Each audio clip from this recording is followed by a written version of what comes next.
First, let's take a look at these two Pandora boxes, and just going to insert a picture here, a photo, before they were painted. And we'll mention, aside from just being grey plastic, the weapons too, also grey plastic, these also had just like a molding corner that you have to clip off with some, well, clippers.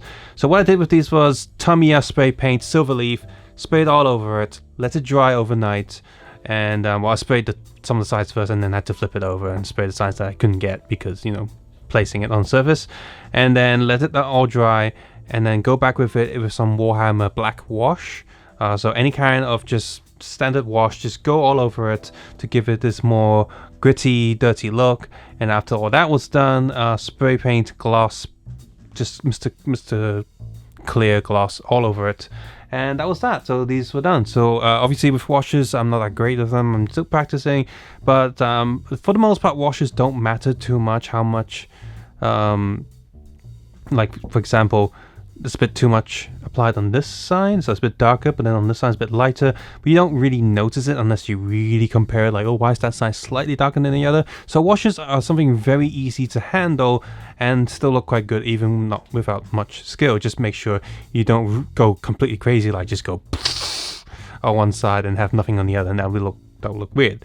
So just get a roughly even it out with a brush, and it should look good. So you can see this one looks the same. So I have two of these. These are great sizes for 1/12 scale. They fit great with the SH FlicKr's. The molding pattern on these are also quite excellent. You see that in the layers there. And if you don't add any black wash, it's going to be really hard to see these details, and it will look less realistic. So I'm glad I did that. I think it looks really awesome. And I do use black wash because anything like a brown or green didn't work too well. I was like, I didn't buy the black wash yet. I was like, I have some brown, maybe that'll work. And no, I had to quickly wipe it off with tissue and be like, yep, I have to get the black. Just no, nothing can change that. So yes, so these are cool, fit well with the FlicKr's. You've probably seen them, some of the FlicKr's photos already. That was before I had the protector spray on them or the black wash. You can find them on the Grease Blizzard and Crossy, the last one Crossy I did, and some of the photos is there. So move that aside. So here we are with the weapons. So the handlebar on these come off, and this centerpiece is also its own piece. So which is great for painting because I can spray these just with black and then spray this one with silver leaf again, and then just fill in the gaps with the yellow there. I did. Let me see. Did I add wash to this? No, I didn't. So no wash on this. That's fine. And so the black here, just regular black base, and then just painted some silver on here at the buttons. Silver the bottom here too before the yellow, so just to make sure the yellow stands out and doesn't fade into the black paint.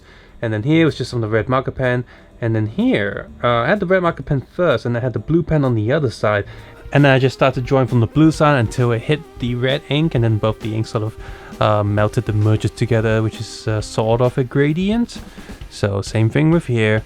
Now the handles, I have added the plastic cement, so the handle has melted and merged into the main body. The gun, I didn't have to do that because it was a tight fit anyway. The handles bars are very loose without the plastic cement to melt them together. But obviously this this drill sword thing, this is not glued down because even in the show it does move, does rotate, so I intend to keep that function. And fortunately, it's also a very tight fit. So I can still pop it off quite easily, but it's not falling off. Probably helps that also this area is also spray painted somewhat, but it does mean that I can have some of the rotating function here for different photos or whatever, or if I do ever animate something like this, and this sword will serve that purpose. So in conclusion, these boxes are pretty good, and these swords are pretty good too.